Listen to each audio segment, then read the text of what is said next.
Before you scroll away, pause for a moment and listen carefully. Because this message is not ordinary. It is a reminder of what Jesus did for you. Many people love the blessings of God, but forget the sacrifice of Christ.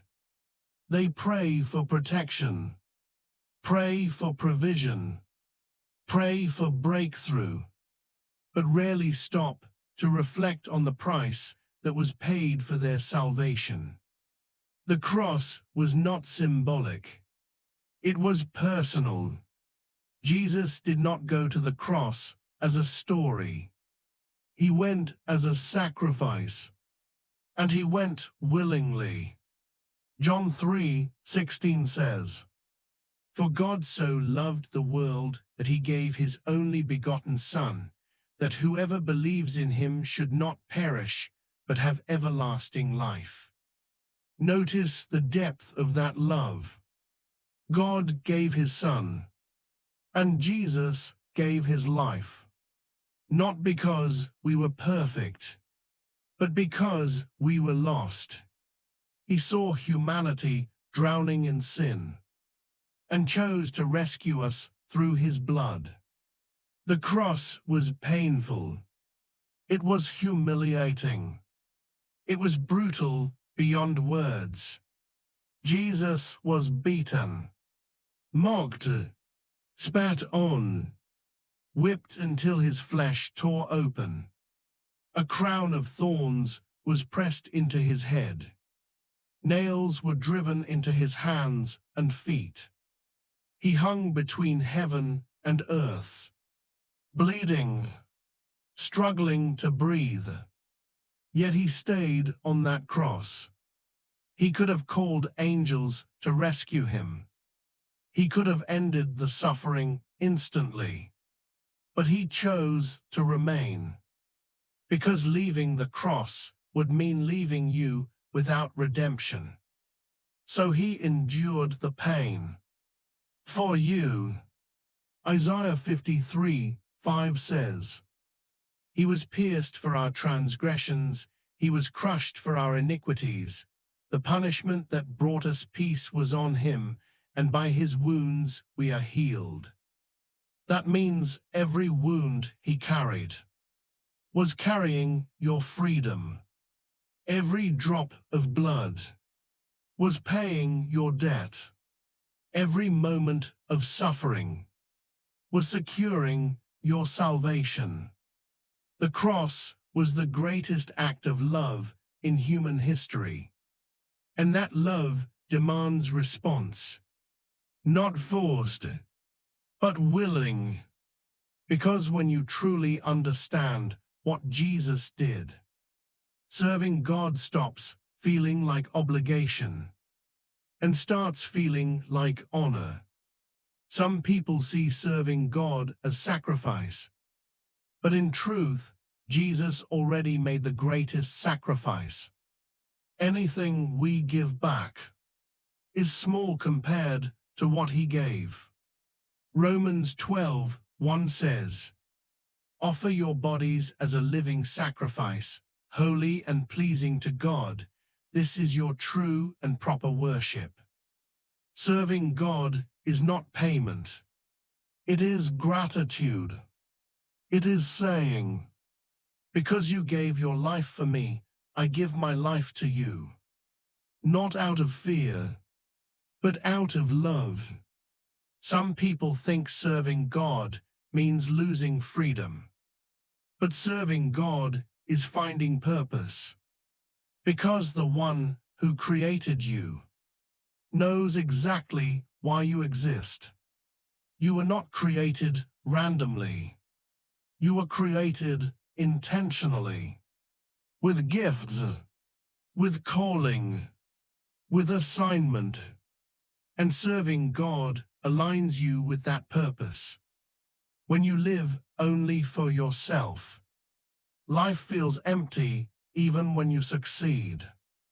But when you live for God, life gains eternal meaning. Because what you do for God outlives your lifetime. Jesus did not die so we could live carelessly. He died so we could live purposefully, not trapped in sin, but walking in righteousness, not lost in darkness, but shining his light. Some of you listening right now feel a conviction inside your heart, a pull back toward God. You know there are areas of your life that drifted. You know there are habits that distanced you from him. But this message is not condemnation. It is invitation. The cross was not built to shame you. It was built to save you. Jesus knew every sin you would commit and still chose the cross. That is grace beyond comprehension. And grace invites response. Serving God does not mean perfection. It means surrender. It means saying, Lord, my life is yours, not just in words, but in action, through obedience, through faithfulness, through living in a way that honors his sacrifice. Because when you understand the cross, you cannot live the same way anymore. It transforms how you think, how you act, how you love, how you serve. And the deeper you understand his sacrifice, the deeper your devotion grows. When you truly begin to understand the sacrifice of Jesus, it changes the way you see your life. Because the cross was not just about forgiveness. It was about transformation. Jesus did not die only so you could be saved. He died so you could be changed. 2 Corinthians 5:15 says, And he died for all, that those who live should no longer live for themselves, but for him who died for them and was raised again. Notice that salvation is not the end of the story. It is the beginning of a new life. A life no longer centered on self, but centered on Christ. Before knowing Jesus, people live guided by desires, guided by the world, guided by temporary pleasures. But after encountering the cross, your direction changes because you realize your life was purchased. 1 Corinthians 6:20 says, You were bought at a price, therefore honor God with your bodies. The price was not silver, not gold, not material wealth. It was blood, holy blood, innocent blood, precious blood shed on the cross. That means your life is no longer ownerless. It belongs to the one who redeemed it. Serving God, therefore, is not loss. It is alignment. Alignment with the one who paid the highest price for your existence. Many people misunderstand serving God. They think it only means preaching, or standing on pulpits, or singing in churches. But serving God is deeper than that. Serving God is living a life that reflects him. It is honoring him in private, not only in public. It is choosing righteousness when temptation is present. It is choosing truth when lies are easier. It is choosing humility when pride is louder. Serving God happens in everyday decisions. How you speak, how you treat others, how you respond to pressure, how you handle success. All of it reflects whether you live for Him or for yourself. Jesus said in Matthew 16:24, "Whoever wants to be my disciple must deny themselves and take up their cross and follow me." Taking up your cross does not mean suffering randomly. It means surrendering your will to God's will. It means saying, "Not my way, but yours." That surrender is not weakness. It is strength, because God's will leads to eternal impact, while human will often leads to temporary satisfaction.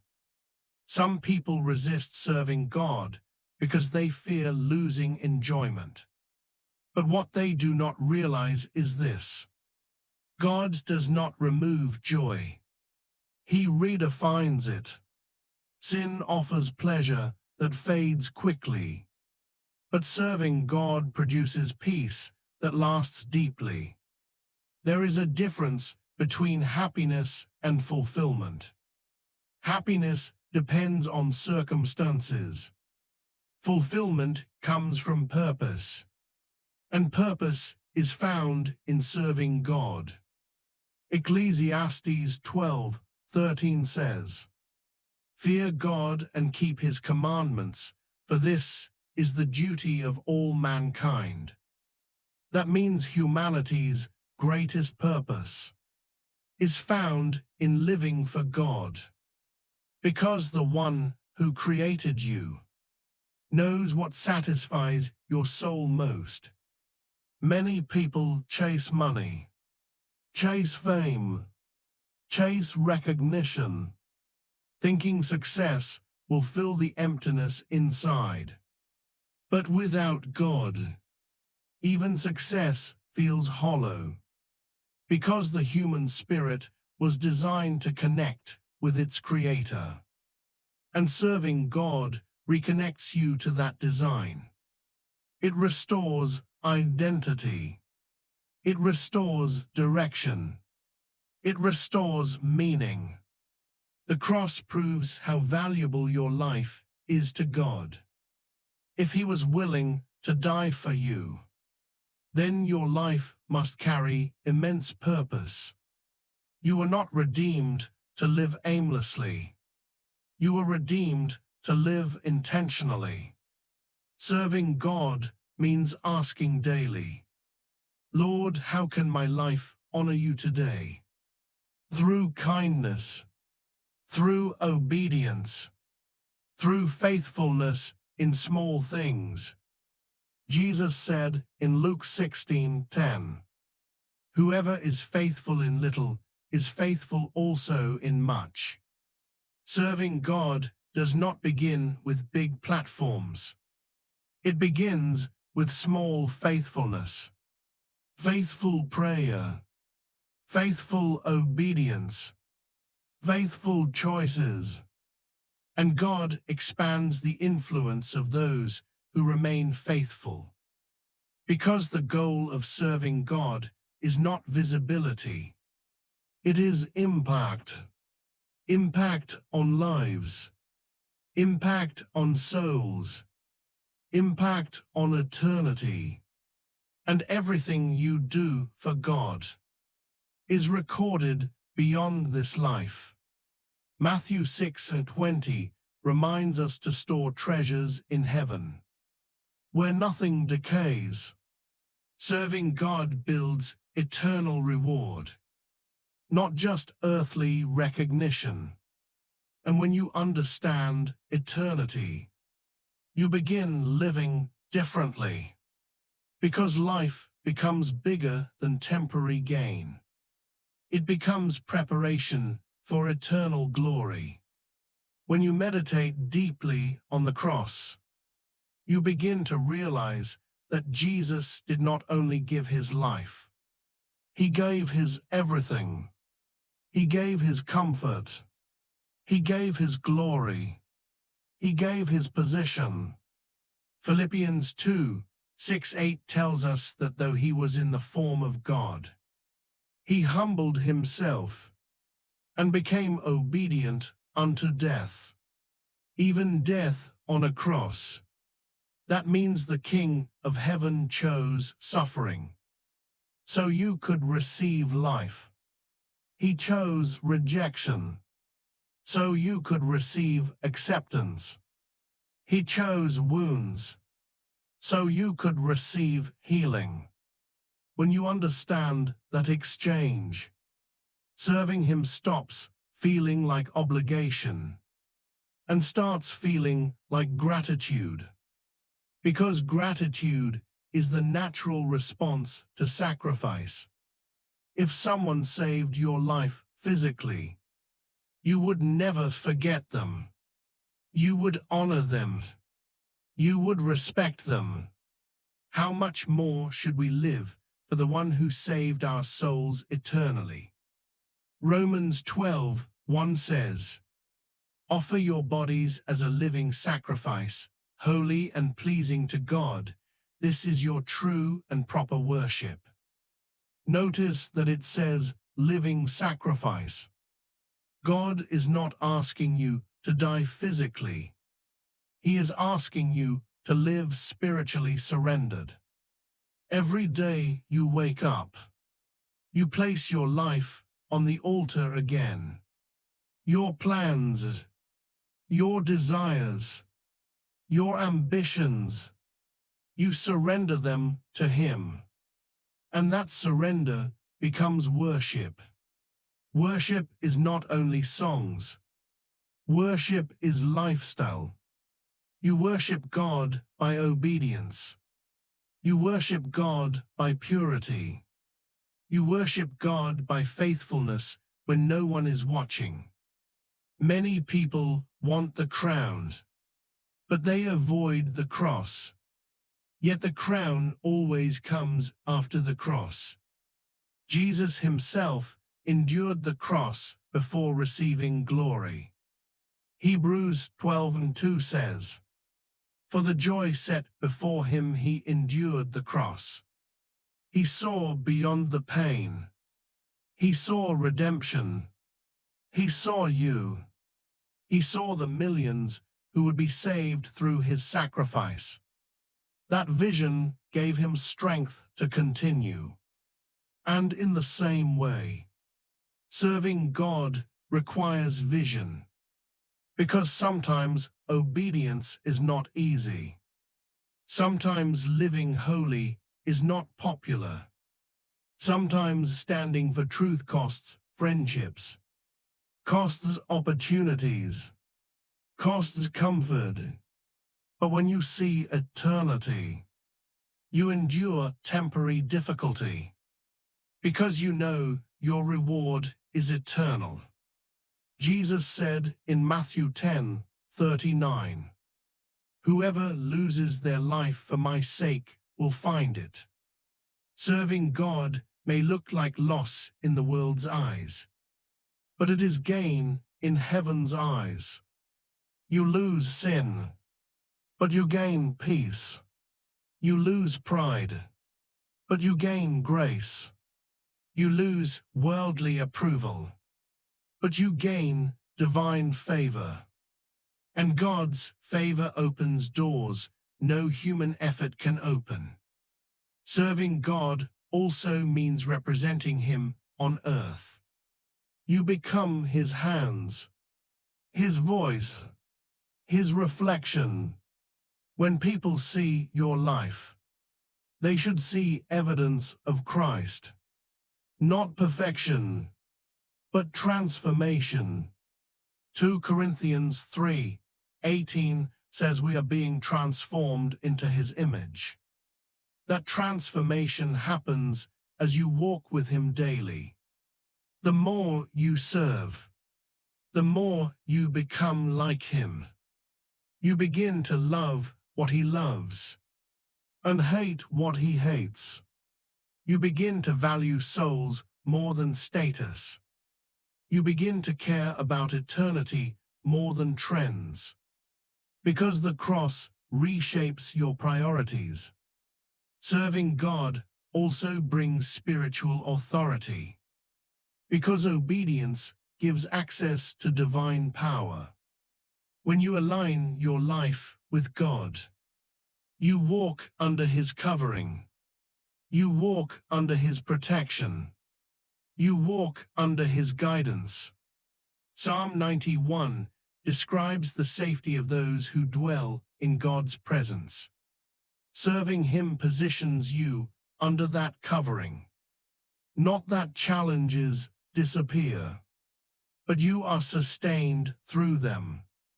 Because God defends those who belong to Him. And remember this: Jesus did not call you just to believe in Him.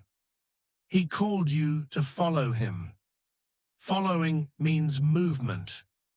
It means action. It means lifestyle. Many people admire Jesus, but few truly follow Him. Because following requires surrender. It requires obedience, even when it is inconvenient. But those who follow Him experience Him deeper. John 12:26 says, "Whoever serves me must follow me, and where I am, my servant also will be." That means serving Jesus leads you into His presence. And in His presence, you find fullness of joy. You find clarity.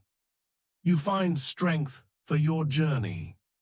And the more you serve, the more you discover your calling. Because purpose unfolds through obedience. God reveals more to those who walk faithfully with what they already know. So serving God is not about losing yourself. It is about discovering your true self in Him. Because the one who created you knows exactly who you were meant to become. And as you continue walking this journey of serving God, you begin to realize something deeper.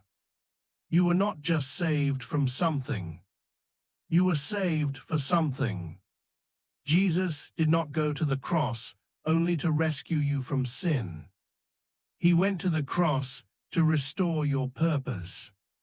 Ephesians 2:10 says, "We are God's workmanship, created in Christ Jesus to do good works, which God prepared in advance for us to do."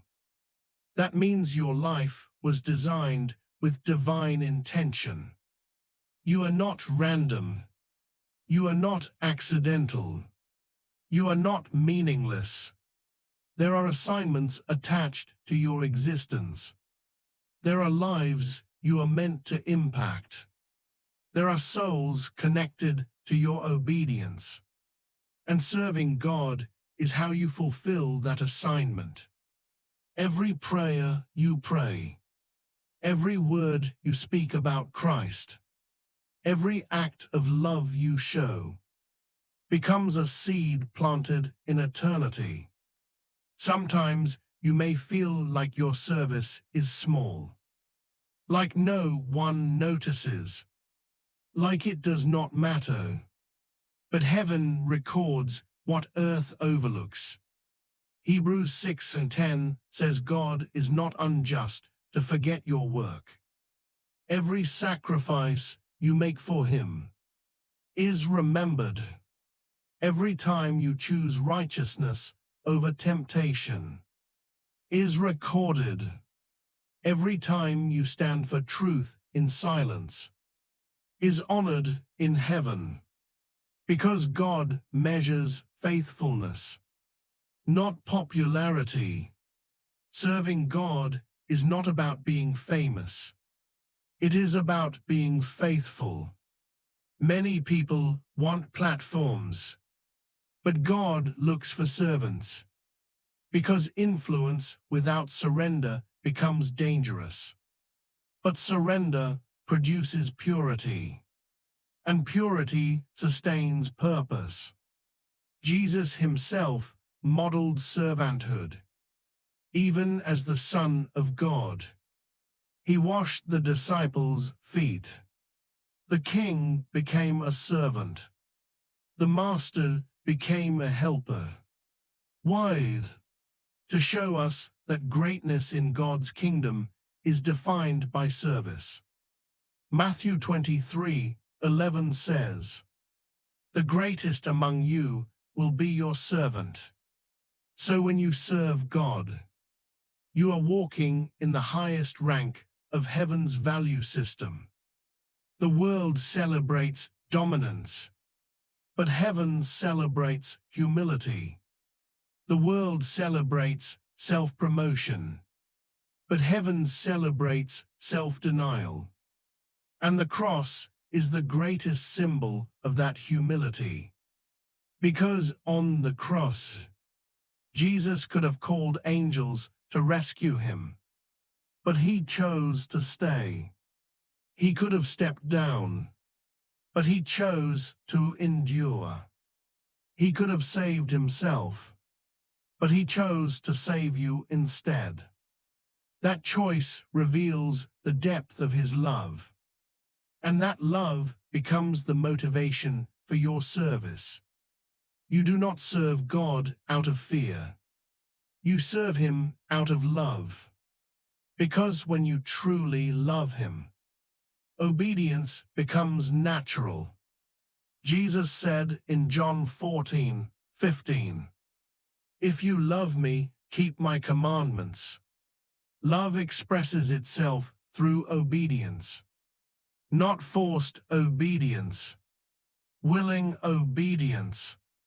Serving God also prepares you for eternity, because this life is temporary, but eternity is permanent. Every act of service here echoes forever there. Matthew 6:20 tells us to store treasures in heaven.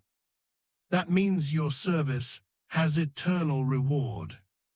Nothing done for God is wasted. One day, when you stand before him, you will see the impact of your obedience. Lives changed because you spoke. Souls saved because you shared. Hearts healed because you loved. And in that moment, you will realize every sacrifice was worth it.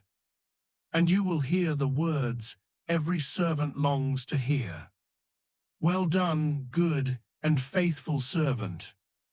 Not "well done, famous servant." Not "well done, rich servant." But "faithful servant." Faithfulness is heaven's definition of success. So today, remember the cross. Remember the nails. Remember the sacrifice. Let it remind you why you serve. Not because you are forced, but because you are grateful. Not because you must, but because you love him. And as you continue serving him, know this truth: your labor is not in vain. Your obedience is not unnoticed. Your sacrifice is not forgotten. God sees you. God honors you. God is preparing eternal reward for you. So remain faithful. Remain surrendered. Remain committed. And let your life be a living response to the one who gave his life for you on the cross.